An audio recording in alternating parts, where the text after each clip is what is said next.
as soon as Trump got in the race in June, I was assigned to Trump pretty much full-time after that. I got the itch to cover another campaign, and have been questioning that decision only slightly since then.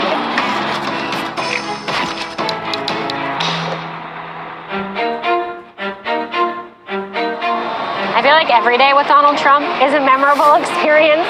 There are just so many storylines with him all the time. I think one of the early ones is when I think back to the Iowa State Fair soon after he announced. And I remember just following him to get up right next to Trump and ask him questions as he was walking. We're live on CNN. I feel like that was sort of a simpler time when he was still taking questions from the press and he was so accessible. We'll see what happens. But, you know, any highlight like that has also come with a low light. Wow, look at this crowd. There was a moment in South Carolina that would come a couple months later where he would call me out in front of a crowd of thousands of people by name. And then they have some woman, Sarah Murray, whoever the hell that is. And those people would turn around and jeer at me, and my dad would call me and make me promise him that I wasn't walking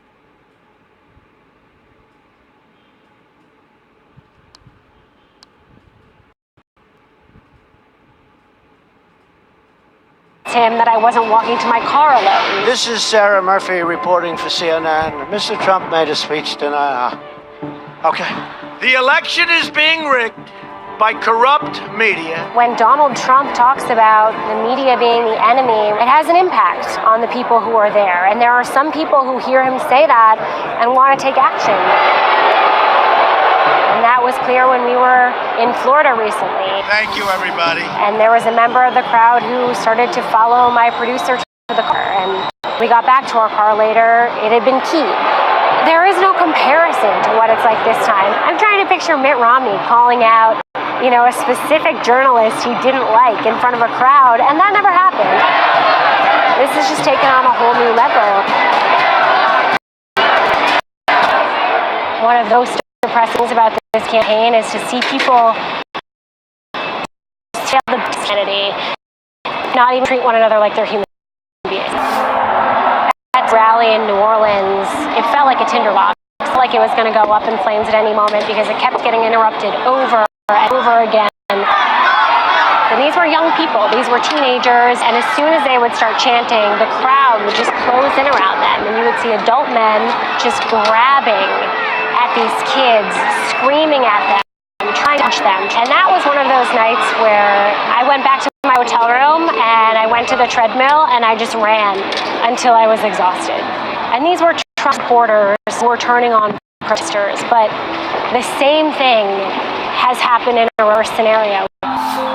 We were in San Jose, and these people who were anti-Trump were waiting outside the rally, hunting down people with Make America Great Again hats one by one. These people weren't even treating each other like human beings anymore.